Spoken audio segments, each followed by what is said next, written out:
Hey everybody, Joe with Joe's Phenomenal here, and welcome to another video. Today we're going to be making 3 cheese souffle. Now souffle is something that a lot of home cooks shy away from because they hear about how hard it is to make and how easy it is to mess up. But if you follow a few simple rules, you're going to find out that making souffle is actually a lot easier than it sounds. So you ready?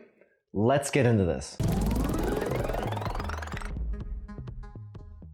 So before you start anything, the first thing you're going to want to do is preheat your oven to 325 degrees. If you have a convection oven, I'd recommend doing the convection bake instead, as it's going to heat the inside of the oven a lot more evenly and your soufflés are all going to be pretty uniform. In addition to that, you're going to want to have all your ingredients laid out and ready to go ahead of time. We have our egg whites and our egg yolks. We've gone ahead and separated these out. And you probably want to have these sitting out about 20 minutes or so before you start this recipe, just to get them down to room temperature. If you've never separated your whites and your yolks before, it's actually pretty easy. All you gotta do is crack open an egg very carefully, then drop the contents into your hand and just kind of let the whites flow through your fingers down into the bowl, keeping your fingers close enough together so that the yolks don't get out. Then you roll it around between hand and hand, and once you get rid of all of the white, you can go ahead and drop the yolk in your other cup. Moving on with our ingredients, we've got our whole milk, got some all-purpose flour, a little bit of salt, a little bit of room temperature butter. If you've got this in the refrigerator or the freezer, you're going to want to go ahead and let this sit out to soften up. You can use a little bit of mustard. I'm using our Joe's Phenomenal Maple Monk Fruit Mustard Menagerie that we sell on our website. If you don't have any of that, you can pick some up or you can use a substitute. A honey mustard would be better than just a plain mustard if you've got that available. We have a little shredded Muenster cheese, a little shredded smoked gouda, shredded parmesan, and I have an herb combination here. And this is a combination of thyme, black pepper, allspice, chive, and paprika. If you want to know the exact measurements, you'll be able to find that down in the description area of the video, along with the calorie count, the protein, the fat, and the carbohydrates as well. For our first step, you're going to want to heat a medium saucepan under medium heat, and we're going to go ahead and melt our butter. And before we do anything else, we're going to give this a chance just to melt down a little bit. Okay, once we've got that butter melted, we're going to put in the all-purpose flour here. I'm going to use a whisk just to whisk that around until this gets nice and smooth. You don't want any chunks floating around in here. You want this to be kind of smooth and creamy looking. And once it's even like that, we're going to start adding in our milk slowly.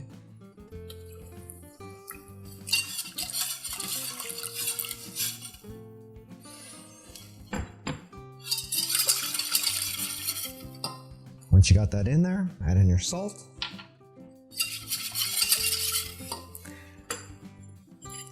Then you can take the mustard here, throw that in. And once you have all that stuff in there, you're going to want to keep stirring this until it comes to a boil and thickens a little bit.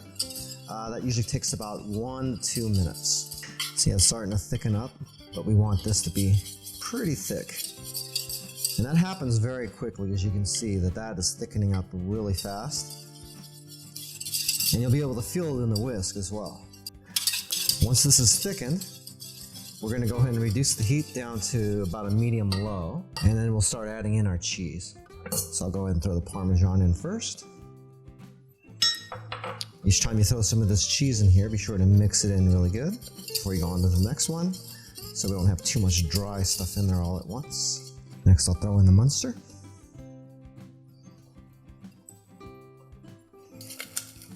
It's very important to make sure you got that heat high enough, because when you bring it down, you're going to want to make sure that it's hot enough to melt all this cheese too. Then our smoked Gouda cheese.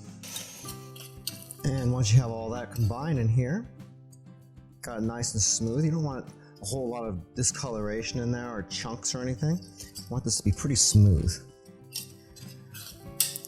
Once you're satisfied that's all mixed in, go ahead and throw our little thing of herbs in here and just stir that around a little bit just to get it all combined and evened out again. Okay, once you got that combined here, and transfer this into a large mixing bowl. But in the meantime, we'll go ahead and work on the eggs. For the next step, we're going to work on the egg yolks. If you got a mixer, that's great. If not, you're going to have to hand whisk these. But what you're going to want to do is you're going to want to beat these eggs until they're about the color of a lemon and until they're nice and thick as well. So we're going to go ahead and do that.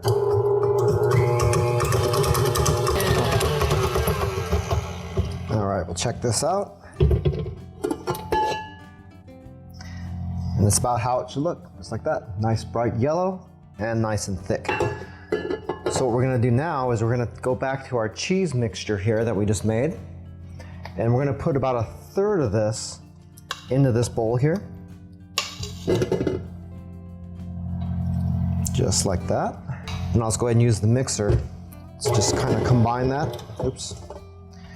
Use the mixer just to kind of combine that in.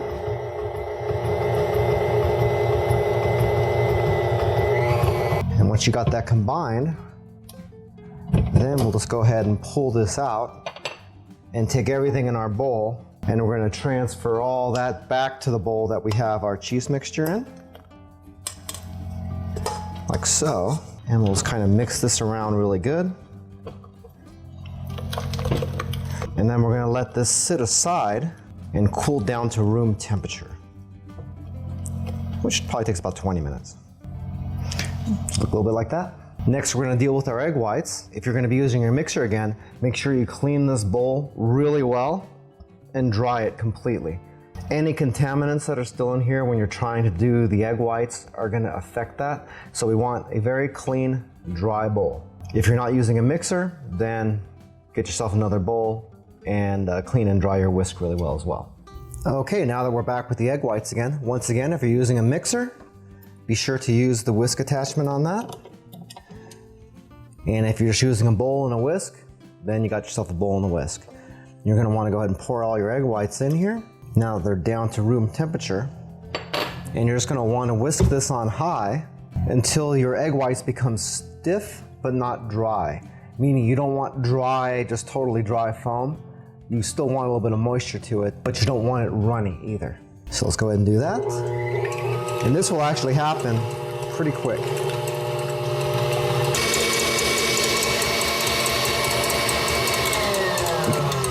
As you can see, that's already thickening up pretty quickly. So this really only takes a couple of minutes.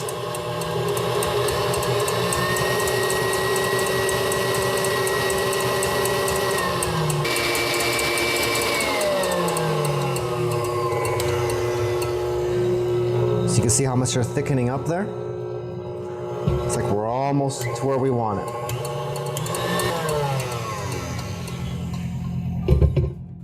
And once it kind of looks like whipped cream, then you know you're ready. Okay, now what we're gonna do here is the trickiest part of the recipe actually. You're gonna fold in these egg whites. Basically what that means is you're not putting them in there and stirring them around. You're gonna put a little bit in at a time, and actually we're gonna put about 1/4 of these in, just about like that. Like there you go. And you're folding it in. And what that is you're actually folding the contents over this, like that. You're not squishing down and trying to break it, because you're trying to preserve the bubbles in the egg whites as long as you possibly can, or as much as you possibly can. That is why a souffle rises. It's all those little air bubbles that are in these egg whites here that we fold in. If you are smashing them by stirring, then you're not going to have soufflés that rise. That's really the big secret to a soufflé, is the folding part. Once you've kind of got that combined in here, we're going to go ahead and keep putting this in. Don't worry too much, you're going to break a lot of these bubbles. That's just par for the course, but you just want to preserve as much of them as you can. The better job you do at folding, the better this is going to turn out. You want this to be incorporated as much as possible. You don't want it all on the top or all on the bottom, because it's going to affect how your rising goes here. And once you're satisfied with that, we're going to go ahead and fill our ramekins. And it's about how you want it to look, just about like that. Okay, so as you can see, we have our 4 ramekins in our baking pan now. The reason you use a baking pan is because we're going to be putting about 1 inch high of water in here, which is basically about 3/4 of the way up your ramekins, with hot water. Not cold water, you're going to want to put hot water in here. Just the hottest water your sink can produce is perfectly fine. And the reason for that is it's going to help keep our baking moist and it's also going to help it cook a lot more evenly as well. Okay, so let's go ahead and fill these ramekins up. You're not going to want to fill all the way to the top because these are going to rise. And we want to keep them pretty even too. When you're spooning this in here, also be careful that we're not breaking those bubbles that we made, because that's pretty easy to do. And now for the hot water. And be sure not to pour any water into your ramekins either. Probably not going to help you out too much there. Okay, and then it's into the oven. Like my slippers? The joys of working at home. You're going to want to make sure that your rack is on the middle rack here. And you're going to want to slide this probably closer to the back of the oven if you can, because it does affect how this cooks. Once that's in there, we're going to bake for between 40 and 45 minutes. Now, one really important thing here. Keep your oven closed. Use your oven light to go ahead and check on the progress of these, but you do not want to open and close your oven door when you're working with souffle, otherwise that might fall and it might not come back. It's the same thing when you're baking a cake. Also, one more related note, it is normal for a souffle to fall after you take it out of the oven. That's why when you make souffle, it has to be served immediately, because as soon as you take it out, it is gonna start falling ever so slowly. So really, you wanna get people eating that stuff within a minute or so of completion. So if it starts falling on you a little bit, don't freak out, that's normal. Okay, for us it's been about 42 minutes. And I've been checking this with the light, and they look pretty good in there to me. We're thinking they're about right now. Now you're gonna know it's perfect when it's nice and fluffy, and they got a nice golden brown color on the top.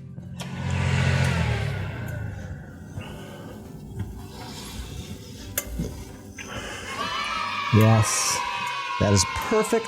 By the way, if this is your first time here and you want to learn some cool new recipes, get some great cooking tips and tricks and all sorts of other kitchen related things, then start now by subscribing to the channel and clicking the notification bell so you never miss a thing. And this is precisely how we want this to look.